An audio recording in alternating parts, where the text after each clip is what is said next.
안녕하세요. 용의자와의 수사반장 권미란입니다. 오늘 안인기 전문가와 엄태은 과장 수사를 도와주십니다. 두 분 만나보죠. 안녕하세요. 네, 반갑습니다. 안녕하세요. 오늘 장에서 새 용의자를 화면으로 소환하겠습니다. 첫 번째 용의자 IS 동서, 두 번째 용의자 한국항공우주, 세 번째 용의자 대한유화입니다. 첫 번째 용의자 IS 동서, 그의 알리바이는 주식농부 루머에 급락했다. 저가 매수 기회다. 일명 슈퍼개미라고 하는데 아마 주식농부 박영옥 대표는 그런 호칭을 좀 거부하실 수도 있어요, 스스로는. 사실 언론에서 만든 어떤 좀 개념이 될 수도 있는데요. 어쨌든 이런 좀 개인 투자자분들 중에서 눈에 띄는 성과들을 내셨던 분들, 그들의 종목이 많이 시장에 공개가 되면서 그런 종목들이 시세를 한때 굉장히 냈었죠. 네. 예, 근데 일단 좀 루머가 결합되면서 어제 일제히 박영옥 대표의 주식으로 알려져 있던 종목이 하한가를 기록했어요. 네. 네. 어떻게 봐야 될까요? 주식은 이제 그 불확실성에 의해서 이제 주가가 급락이 나오는 경우가 좀 많죠.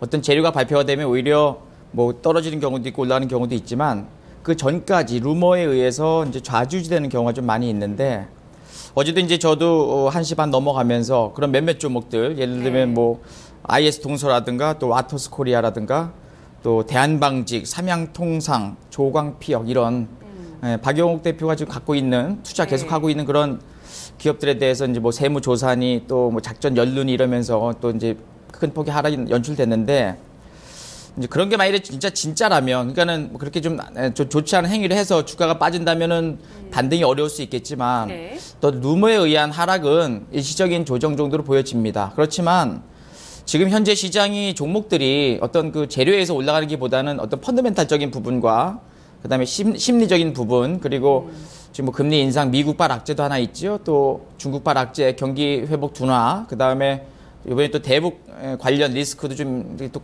대한민국 시장 또 가시화되기 때문에 여러 가지 전체적인 부분이 같이 혼합돼가지고 몇몇 종목들이 좀 우수수 떨어지지 않았는가 생각을 하고요. 지금 이렇게 IS 동서 같은 경우에는 건재재 쪽에서 콘크리트 사업 쪽에서는 그래도 업종 내에서 탑픽 이제 1등이거든요. 그래서 지금 매출을 보게 되면 1분기에 1,738억, 영업이익 155억, 그리고 2분기에 2,127억, 영업이익 216억 예상치지만 1분기보다 2분기 더 좋아지고 3분기도 개선되고 내년 뭐 2017년까지 좋아진다는 얘기 나오기 때문에 현재로서는 단기 고점에서 한 3일 동안에 한 40% 이상의 급락은 사실 좀 과매도 국면이라고 일단 보고 있습니다. 그렇지만 주가라는 것은요, 메이저가 쥐고 있다면 결국 하락보다는 어느 정도 유지가 되거나 일시적인 하락에 불과하지만 고점에서 하한가까지 내려왔다는 것은 그만큼 되돌림 반등이 나오긴 좀 어렵다고 보고 있거든요. 그러니까는 실적도 나쁘지 않고 향후 매출 사업도 굉장히 우호적입니다. 그 다음에 루머에 의한 급락은 좋은 매수 기회가 될 수 있지만 현재 뭐 5만 원 미만, 5만 원 전후의 이 현재의 구간이라면 저는 한 번 정도 오늘도 장중에 좀 상승이 나왔잖아요. 그 다음에 급락 출발 이후에 상승 한 15% 가까이 상승 나왔다가 또 밀려 내려오고 또 이렇게 지지부진한 공방전을 보인다면 단기적으로 어떤 그 루머에 의한 급락이지만 또 가격 메리트는 또 발생이 됐지만 심리적인 측면에서 반등이 나오긴 좀 어렵다 이렇게 일단 보여지고 또 2분기나 뭐 2분기에서 뭐 화성 동탄, 하남 현안, 위례 신도시 수도권 대형 프로젝트 3건이 매출이 인식이 시작됐다는 얘기도 있고 또 대형 프로젝트 부산 용호만 W 사업 역시 순조롭게 진행되고 있다. 그래서 건설 사업은 추세 우상향이 17년까지는 이어질 가능성에 무게를 둔다. 이런 리포터들이 계속 나오고 있는데 전체적으로 악재가 좀 노출되고 있는 현재 시장에서는 다소 적극적인 매수 의사 표시보다는 좀 관망, 지켜보는 전략이 나을지 않을까 그런 생각이 좀 들어지고요. 일단 그런 차원에서 저는 위험으로 분류해 놓도록 하겠습니다. 네, 엄태은 과장님, IS 동서와 관련돼 있는 그 루머가 박영옥 대표가 금융당국의 조사를 받고 있고 그 원래 가지고 있다고 알려져 있었던 종목들의 주식을 모두 팔아치웠다. 뭐 이렇게까지 내용이 나왔었다고 하는데요. 이게 거짓인가요? 아니면 진실이 아직 확인되지 않은 불확실한 사실의 단계인가요? 현재까지 어떻게 나와 있죠? 제가 보는 관점에서는 우선은 루머일 가능성이 높지 않을까 우선 싶습니다. 네, 지금 시장에서 심리가 매우 안 좋기 때문에 이러한 일들이 자그마한 일에도 뭐 하한가까지 가는 이러한 모습들이 보여지고 있는데요. 물론 많이 올랐죠. 다른 건설업체들이 신저가를 쓰고 있는 상황에서. 근데 지난 그 3일간 한 43% 정도의 급락이 있었는데요. 연중 고점 대비해서는 한 47% 정도 하락을 했었죠. 오늘 장중에 반등을 하는데요. 우선은 8월 17일 날 발표한 2015년 2분기는 그 증권사 컨센서스 대비해서 대폭 상회를 하는 모습을 보였고요. 공매도 물량이 전체 대금의 3.4%. 왜 공매도 대금을 왜 말씀을 드리냐 하면, 공매도 이렇게 과한 하락은 공매도에 의한, 하락이 좀 있을 수가 있거든요. 근데, 첫 하락인 8월 18일부터 공매도가 증가한 것처럼 보일 수는 있는데, 근데 전체 비중에 차지하는 비중은, 5.6%에 불과했고요. 19일 날도 한 13% 정도 하락을 했는데, 이런 부분에서도 공매 세력이 크게 작용하지는 않았다라고 생각을 하고 있어요. 이 IS 동서 같은 경우에는 말씀해 주셨듯이 화성이랑 하남, 그다음에 위로 신도시 등 이제 신규 프로젝트가 있고, 3개가 이제 매출이 인식이 이제 되기 때문에, 그런 매출 감소는 우선 우려되지 않는 상황에서 주가의 하락은 좀 과하다라고 생각을 할 수 있어요. 그리고 건자재 업체를 이 회사 같은 경우에는 사업을 하고 있는데 좀 특징적이죠. 그래서 멀티플을 좀 높게 받고 있었다. 시장이 하락하면서 전체적인 하락에 같이 들어왔다라고 보시면 될 것 같습니다. 우선 상승 추세가 꺾였기 때문에 우선은 위험으로 분류하는 게 맞지 않을까 싶습니다. 네, 알겠습니다. IS 동서 수사 결과 정리하겠습니다. 주식농부 박영옥 대표의 종목들, 오늘까지 급락하고 하한가를 기록하는 종목들도 나오고 있는데요. 하지만 오늘 수사를 해본 IS 동서 같은 경우는 증권사에서 오늘 분석이 나왔습니다. 2분기 어닝 서프라이즈 이후에 특별한 이유 없는 급락이었다. 향후에 어떤 성장성이나 기업 가치에 대해서 긍정적인 평가를 하면서 현재 주가 대비 거의 2배 가량의 목표 주가를 제시를 했었는데요. 자, 이런 부분 투자 심리 영향을 주면서 일단 오늘 IS 동서는 반등을 합니다. 과연 루머에 의한 급락, 매수의 기회일까요? 현재까지 나와 있는 설은 아직은 루머 단계인 것으로 보이고 있고 진위 여부는 계속 또 차츰 확인을 해보셔야 되겠는데요. 자, 일단 매수의 기회라고 보는 관점도 있었고요. 추세가 꺾였다라고 보는 관점이 있었습니다. IS 동서 오늘 결론적으로 두 분 모두 위험으로 분류해 주셨네요.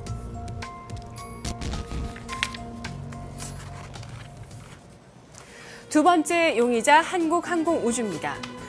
그의 알리바이, 61선 지지 반등, 추세 아직 살아있다.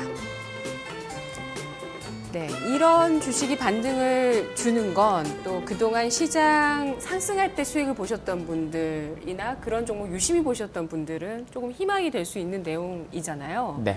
네, 추세가 꺾이지 않았다고 봐야 될까요? 이동평균선은 이제 상승 추세에 있어서는 지지력이 발휘되는 경우가 좀 많고요. 또 하락 추세에서는 이제 저항권대로 이제 적용되는 경우가 많죠. 네. 단기적, 중기적인 생명선이 이제 21선 정도로 보여지고 또 중장기적 추세선 61선 정도로 보여지는데 한국항공우주는 사실은 지금의 실적 대비의 현재 위치로 본다면 저평가는 아닙니다.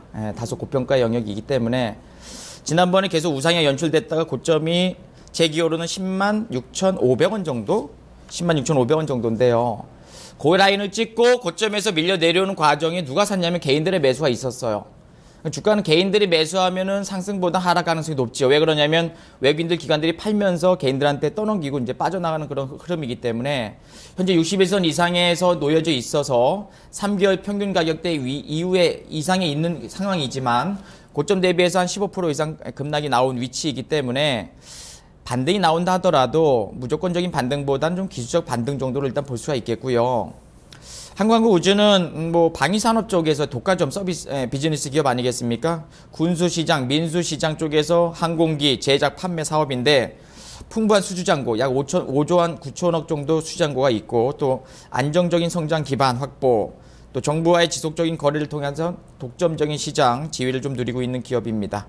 매출과 영업이익을 보니까요. 1분기는 한 565억 정도의 영업이익 발생됐고요. 2분기는 771억. 그러니까 2분기 때 실적이 워낙에 좋기 때문에 그동안 가파른 주가 우상에 연출됐지만 3분기 예상치는 650억대입니다. 그래서 2분기보다는 3분기가 조금 낮아지고 4분기도 좀 낮아진다면 현재 주가는 그동안 실적이 가파르게 개선된 상황에서의 고평가 영역, 그 다음에 고점에서 밀려 내려오는 과정이기 때문에 조금은 경계를 해야 되지 않을까 생각을 하고요.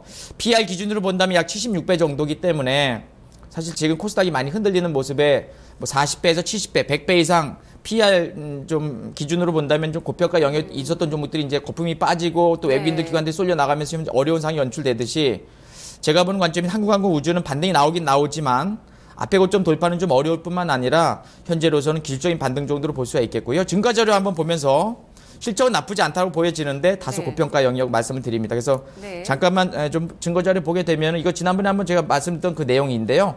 2015년도 계속 실적 매출액 영업이익 좋아지는 모습, 또 2016년도도 좋아지고요. 2,300억, 3,200억, 4,200억, 2017년까지 아무래도 이제 독점적인 정부 시장에서의 정부와의 지속적인 거래를 통해서 독점적인 지위를 누리고 있는 기업이기 때문에 매출 영업이익은 계속 우상향 연출될 수밖에 없는데 다소 고평가 영역이다. 그리고 지금 사실 진정학적 리스크로 인해서 대한민국 시장이 내려오는 것뿐만 아니라 지금 아시아권 전체가 2% 내외 하락이 연출되고 또 뭐 이런저런 또 뉴스를 보니까는 뭐 향후 또 도발 가능성도 북한에서요 있다고 얘기하는데 어쨌든 오늘의 반등은 지금 전쟁 관련주 방위산업체인 휴니드라든가 뭐 빅텍 또 퍼스텍 이러한 일부 종목들 또 뭐 항공우주도 이제 그런 섹터로 좀 속해 있기 때문에 기술적인 반등 정도지 지금은 매수로 보기엔 좀 어렵다.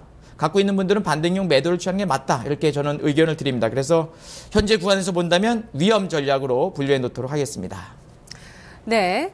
엄태훈 과장님, 이 한국항공우주의 실적이 안정적이고 또 높게 성장한다는 관점에서 사실 많이 시장에서 좀 주목을 받은 거였는데 이런 논리가 하반기에도 이어질 수 있는 건지 펀더멘털상 그리고 밸류에이션 가치로 봤을 때 어떻게 판단해야 될지 중요할 것 같아요. 과장님 어떤 대목이 가장 중요한 단서라고 생각하세요? 뭐 알리바이가 60일 지지 반등 추세는 아직 살아있다고 했는데 제가 그림을 하나 준비했는데 추세가 우선은 한번 깨진 모습이고요. 펀더멘탈 상으로도 PR이 너무 고평가돼 있다는 건 부정하기 힘들 것 같습니다. 최근에 국내 방산업체들이 이제 무더기로 공공기관 입찰 제한에 공시를 받았는데요. 이 부분 때문에 빠진 거라면 다시 올라가겠지만 펀더멘탈과 너무 많이 오른 부분에 대해서 하락한 부분이라면 다시 올라가기 힘들지 않을까라고 생각하고 있습니다. 이유는 뭐냐면 한국항공우주 외에 하나테크인 아니면 현대, 롯데, LIG, 넥스원 한 14곳이 이제 3개월 안팎의 입찰 제한을 받았는데요. 이 부분은 이제 집행정지, 가처분 소송 이런 걸 통해서 우선은 수주가 가능할 거로 보여지고요. 그렇기 때문에 이 부분 때문에 빠진 거라면 올라가겠지만 펀더멘탈이 비싸다라고 생각을 하게 됐으면 우선은 하락이 맞지 않을까라고 생각을 하고 있고요. 추세는 깨졌다라고 말씀드리고 싶습니다. 그 산업 특성상 국가 예산이 이제 집행이 하반기에 이제 활발하게 일어나는데 하반기 쪽으로 우선 기대감이 있기 때문에 반등은 줄 수 있겠지만 추세적인 반등은 좀 힘들지 않을까라고 보고 있습니다. 제가 이제 그림을 하나 준비한 걸 보시면은 62동 평균선에서 반등을 찍고 반등을 하는 모습을 보였는데요. 아래 추세대 하단을 우선 이탈한 부분이 있었기 때문에 반등 후 재차 반락의 가능성이 좀 높아 보이는 회사라고 생각이 됩니다. 네, 한국항공우주 수사 결과 정리하겠습니다. 그 방산 업체로서 이 항공과 방산 분야를 담당하는 기업으로서 또 독과점적인 비즈니스 구조를 갖고 있으면서 안정적이고 높은 성장성, 시장에서 부각을 받아왔던 용의자였습니다. 하지만 고평가에 대한 부담감으로 최근 급락장 속에서 크게 하락했는데요. 자, 과연 오늘 60일 이평선을 지지하는 흐름, 추세는 살아있다는 알리바이 진실일까요? 한쪽에서는 추세는 일단 깨졌다고 보고 있습니다. 따라서 거짓에 가깝다고 이야기를 하면서 두 분 모두 밸류에이션에 대한 부담감에 대해서 언급을 해주고 계시는데요. 과연 한국항공우주의 펀더멘털적 요소의 매력이 부각이 될 수 있을 것인가? 자, 오늘 일단 두 분 모두 위험으로 분류해 주셨습니다. 가격적인 부담감과 추세 이탈 가능성을 계속 생각하자는 이야기였는데요. 세 번째 용의자를 만나보겠습니다. 대한유화, 알리바이는 실적 대비 주가 하락폭 과도하다. 매수 관점이다. 네, 진실인지 수사를 해주시죠. 그렇습니다. 실적이 매우 좋게 나왔어요. 그리고 현재로서는 단기적으로 고점에서 밀려 내려오는 과정이기 때문에 다시 한번 저점에서 반등 가능성도 높습니다. 이 알리바이는 제가 보는 관점에서는 일단은 긍정적인 진실이라고 일단 말씀을 드릴 수가 있겠고요. 대한유화뿐만이 아니라 최근에 실적이 좋았던 석유화학이라든가 정유화학주들이 굉장히 좀 실적 대비 많이 밀려 내려온 경향이 좀 있었습니다. 지난번에 SK이노베이션이 실적이 사상 최고치 나왔지만 고점에서 밀려 내려왔어요. 롯데케미칼도 실적 나쁘지 않았는데 고점에서 밀렸죠. LG화학도 내려오고 대한유화 내려오고 지금 OCI라든가 다른 쪽, 그러니까 태양광 전지 쪽, 태양광 쪽은 실적이 생각보다 덜 나오고 있습니다. 네. 근데 오히려 석유화학주, 정유화학주들은 그래도 실적이 괜찮아요. 근데 그럼에도 불구하고 그럼 왜 내려오느냐? 주가는 실적으로만 올라가지는 건 아니잖아요. 그래서 실적이 좋다 하더라도 그 종목의 성장성이라든가 아니면 그 실적이 단기적인 실적이라든가 아니면은 외국인들 기관들이 비중을 줄인다든가 아니면 최근에 뭐 대형주 쪽 공매도가 좀 많았듯이 외국인들 기관들이 하락시 수익이 발생되는 주식을 빌려가지고 매도 치는 공매도량이 늘어나게 되면은 아무래도 주가는 상승보다는 하락 가능성이 높지요. 그래서 대한유화는 현재 석유화학 쪽에서는 그래도 탑픽은 아닙니다만 한 3등권에 있는 4등권에 있는 종목이긴 하지만 실적이 굉장히 좀 좋았어요. 잠깐 실적을 보게 되면 1분기는 544억 정도 영업이익 발생됐고요. 2분기가 880억 정도. 그러니까 1분기 대비해서 거의 한 70% 이상의 실적이 개선됐죠. 근데 3분기는 약 635억 정도 예상치가 나오고 있는데 지금 화학업종에 다소 부진한 이유는요. 당장 그 종목의 실적이 좀 좋지만 네. 종목 실적이 좋지만 현재로서는 중국에 대한 경기 회복 둔화 중국 시장이 최근에 고점에서 꺾이는 모습을 보이고 있어가지고 이러한 분위기라면은 다소 3분기 쪽에서 횡보한 이후에 4분기나 내년 뭐 1분기 쪽에서 다시 한번 회복될 가능성이 높다. 중장기적인 쪽에서는 저는 뭐 저점에 대한 인식이 있다. 그래서 매수의 기회로 보는 건 맞다라고 보여지고요. 지금 주력 제품들 뭐 폴리프로필렌이라든가 고밀도 폴리프로필렌, HDPE 이러한 석유화학 제품들의 마진은 계속적으로 늘어나고 있습니다. 잠깐 네. 증거 자료 보면서 지금 주력 제품들의 마진 한번 잠깐 좀 네. 보도록 하죠. 그 스프레드를 추세적으로 좋아지고 있다고 판단을 해도 괜찮은 건지. 그렇습니다. 예, 네. 좀 궁금하네요. 그래서 지금 1분기 실적 개선, 2분기 확대, 3분기 조금 아쉽지만 4분기적 개선, 내년 1분기까지 개선된다면은 네. 지금 2016년도 1월, 그러니까는 1분기까지는 계속적으로 올라온 이후에 횡보, 그러니까 떨어지지 않을 거라는 그런 좀 얘기가 나오고 있거든요. 그래서 지금 자기 자본 이익률도 좋고요. 그다음에 영업이익률도 2009년 최고치를 상회하고 있는 그런 상황이고. 피크아웃 안 됐다는 얘기군요. 어떤 그렇죠. 마진이나 실적에. 그렇습니다. 예, 그래서 절정이 오진 않았고. 네, 그래서 네. 고점에 대한 인식은 있습니다만 조정 이후에 다시 한번 상승 가능성. 네. 그러니까 중국이 나쁨에도 불구하고 실적이 좋다는 것은 중국이 좀만 개선된다면 네. 실적이 많이 부각될 가능성이 높다 이렇게 보여지고요. 지금 펀더멘털 대비 저평가 영역에 대해서는 뭐 PER 기준 많이 얘기하고 있습니다만 2015년 예상 실적 대비해서 약 4.4배 정도, 예상치 대비해서 현재 4.4배 정도의 PER 기준으로 지금 거래가 되고 있는 상황이기 때문에 현재 온산에 있는 유유부지 실제 가치 고려하면은 과도하게 현재 저평가되어 있는 상태라고 보여지고 최근에 외국인들 매수 나쁘지 않습니다. 물론 기관들의 매도는 좀 있습니다만 쌍끌이 매수하면 슈팅 나오겠지만 일단 외국인들 매수가 나쁘지 않기 때문에 현재 뭐 13만 초반, 13만 6천 원 전후, 13만 뭐 초반 정도 이 정도라면은 충분히 중장기적인 면에서 조정 이후에 다시 한번 바닥 찍고 우상향 전개 가능성에 상승 가능성에 놓고 본다면 저는 일단 석방 의견을 드리도록 하겠습니다. 네, 석방해 주셨네요. 엄태훈 과장님은 대한유화 어떤 알리바이 단서가 중요하다고 생각하시나요? 대한유화는 에틸렌 가격이 가장 중요하다고 생각을 하는데요.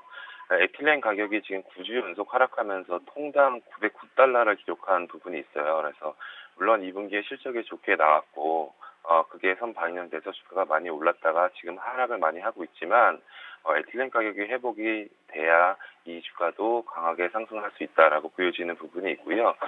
에틸렌 가격이 하락이 9주 연속 있었는데 36%, 주가도 한 40% 정도 하락을 했습니다. 그 합성 수지 PE라고 하는 스프레드가 6월 말 대비해서 한 8.4% 정도 하락을 했는데요. 1분기 같은 경우에는 12%였다는 점을 감안하면 아주 나쁘진 않지만 그래도 하락은 한 부분은 있다. 12.7에서 8.4%로 하락을 했다라는 부분을 말씀드리고 싶고요. 그림을 하나 준비를 했는데 에틸렌 가격과 대한유화의 주가의 추이인데요.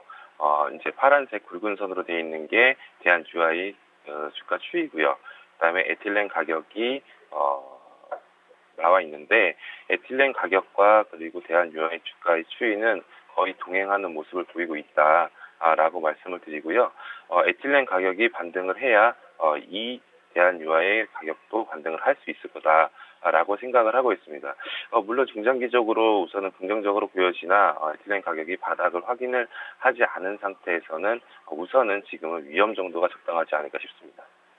네, 과장님, 앞서서 다른 이제 수사관의 단서에서는 하반기와 내년에 실적 전망이 가능한 뭐 영업이익률이라든지 뭐 스프레드를 보여주는 지표를 봤는데 더 올라간다고 나와 있었거든요. 그러니까 이런 거에 대해서는 어떻게 보세요? 전망을 하시고 지금 대응을 해야 된다고 보세요? 아니면 현재 추이 그냥 에틸렌 가격, 합성수지 스프레드 추이를 그냥 따라가야 된다고 생각하세요? 우선은 유가도 그렇고 유가도 지금 예측하기가 매우 힘들고 지금 금리도 매우 예측하기가 힘든 상황으로 치닫는 상황에서 물론 예측보다는 이런 순수 정유 화학 업체 같은 경우에는 우선은 추세를 확인하고 돌리는 걸 보고 따라가도 조금 늦지는 않다. 조금 비싼 가격을 주고 사더라도 우선 에틸렌 가격이 도가 바닥을 찍고 돌아나가는 모습을 보이고 나서 사는 게 낫지 않을까라는 생각을 하고 있습니다. 지금 우선 기본적으로 코스피가 지금 1876까지 내려와 있는 상황에서 이런 대형주들은 우선 기본적으로 긍정적인 시각으로 접근을 해봐야 되는 건 맞겠지만 우선 에틸렌 가격이 반등을 주는 걸 보고 확인해보자. 라고 생각을 하고 싶고요. 중장기적으로 보면 분할 매수 정도는 가능하다라고도 보고는 있습니다. 네. 따라서 위험 관점 전해주셨네요. 그렇다면 대한유화의 수사 결과 정리하겠습니다. 자, 이 화학 섹터가 경기에 상당히 민감한 섹터로 알려져 있는데요. 2분기까지 좋은 실적을 발표했습니다. 과연 향후 그러한 실적이 부각되면서 또 주가가 올라갈 수 있을 것인가 수사를 해봤습니다. 주력 제품의 마진, 또 밸류에이션상 펀더멘털 대비 저평가된 측면, 외국인의 매수로 인한 하방 경직성, 모두 석방 가능한 증거라고 제시했던 수사관이 있었던가 하면 현재 에틸렌 가격이 하락세를 띠면서 이 용의자의 주가가 하락하고 있다는 점, 이들이 동행하고 있다는 점을 포인트로 보면서 에틸렌 가격이 반등을 본격적으로 할 때 봐야 된다라는 시각을 제시하는 수사관도 있었는데요. 따라서 대한유화 석방과 위험 사이에 있습니다. 일단은 위험으로 분류합니다. 오늘 용의자 수사 끝에 다 모두 위험으로 분류됐는데 일단 안인기 전문가님께서는 대한유화를 석방해 주셨죠. 전략 있으신가요? 네, 제가 2주 전에 세 종목을 제가 이제 수사 의뢰 받았을 때 세 종목 공이 위험으로 분류했고 그리고 이제 지난주에 좀 쉬었죠. 그리고 네. 이번 주에 위험으로 세 종목 공이 분류하면은 안 될 것 같아가지고. 왜 안 되세요? 그래요? IS 동서하고 또 예. 한국우주하고 예. 또 대한유화 세 종목에서 굳이 하나를 고른다면은 그래도 네네. 대한유화가 제일 낫지 않을까 생각을 해서 대한유화를 한번 꼽아봤고요. 매수가 정도는 13만 원 정도 일단은 가격 제시 좀 제시해드리고 목표 가격은 16만 원 선. 지난번 고점에서 밀렸던 정도의 장대 음봉 절반 정도 이상권대까지는 일단 목표 밴드를 좀 보고 있고요. 네. 그다음 손절 밴드는 11만 5천 원 제시해드리면서 지금은 뭐 상승 추세는 아직 아닙니다만 그래도 낙폭 과대 네. 좀 중기적 관점에서 끌고 갈 수 있는 종목으로 일단 제시해드리도록 하겠습니다. 네, 알겠습니다. 엄태영 과장님도 뭐 중장기적인 관점에서 분할 매수 들어가는 건 대한유화 긍정적이다 이런 코멘트도 잠깐 해주시긴 하셨는데요. 근데 한국항공우주 검거하시지 왜 위험으로 분류하셨어요? 의견은 또 검거에 가깝다는 생각도 들었거든요. 엄 과장님? 예. 우선은 우선 반등이라는 게 있을 거라고 생각을 하고 있고요. 이렇게 강했던 주식들은 한 번에 무너지기보다는 박스권을 형성하면서 팔 기회를 충분히 주기 때문에 검거보다는 위험이 좀 낫지 않을까라고 생각을 하고 있어서 위험으로 우선 분류를 하게 됐습니다. 알겠습니다. 이렇게 오늘 세 용의자 모두 엄 과장님은 위험으로 분류해 주셨네요. 용의자와의 다음 주 이 시간 다시 돌아오죠.